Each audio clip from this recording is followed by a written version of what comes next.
Kita ambil contoh number sebagai arraynya, kemudian kita ingin memfilternya. Di awal ini adalah value, kedua adalah index, dan yang ketiga adalah arraynya. Kita ambil itu aja. Kita di sini mau atau indeks hapus.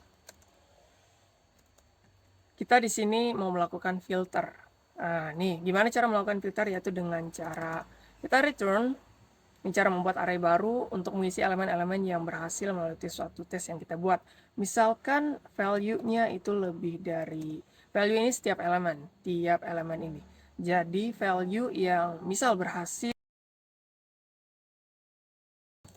kita masukkan, dan saya mendapatkan 3 dan 4 dibuat dengan array yang baru. Jadi filter di sini membuat array baru untuk elemen yang berhasil melalui suatu tes.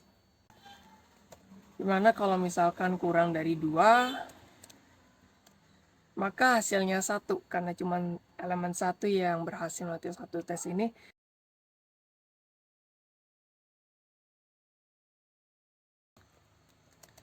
Mirip dengan filter, kalau filter itu akan mengambil banyak elemen yang berhasil melalui suatu tes dan membuat array baru, sedangkan kalau find itu tidak membuat array baru. Hanya saja bisa membalikan satu saja elemen yang pertama kali sukses melalui suatu tes. Misal value lebih dari 2,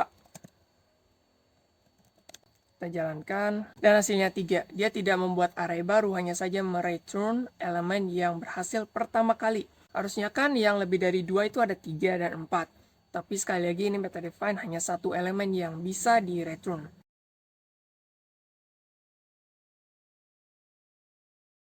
Kalau find index mirip dengan find, kalau find itu mereturn elemennya, sedangkan kalau find index itu bukan elemennya, melainkan indeksnya.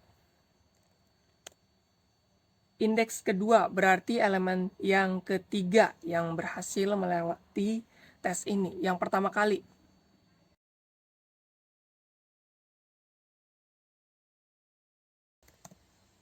Jadi di sini kita mau melakukan pengecekan dengan menggunakan every, metode every. Every, yep, ini adalah value. Kita ambil, value itu berisi setiap elemen pada arraynya. Apakah semua elemen di sini itu lebih dari 0? Kita jalankan. Yang di return itu boolean. Jadi every itu hanya mereturn boolean, bukan elemennya. Jadi jika every ini semua elemen itu lebih dari 0, maka yang saya dapatkan adalah true. Apakah semua elemen itu semua lebih dari 1? Kita cek. Karena ada elemen 1, dan itu bukan lebih dari 1, melainkan sama dengan 1. Jadi ada satu elemen yang tidak cocok, dan itu akan mereturn jadi false.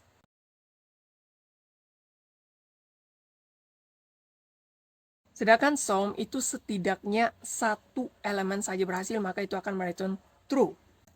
Sama dengan 4 misal. Apakah ada elemen sama dengan 4 di sini? True. Sum. Jadi setidaknya hanya satu elemen yang berhasil melalui satu tes itu akan mereturn true. Sebaliknya jika tidak ada sama sekali, maka false.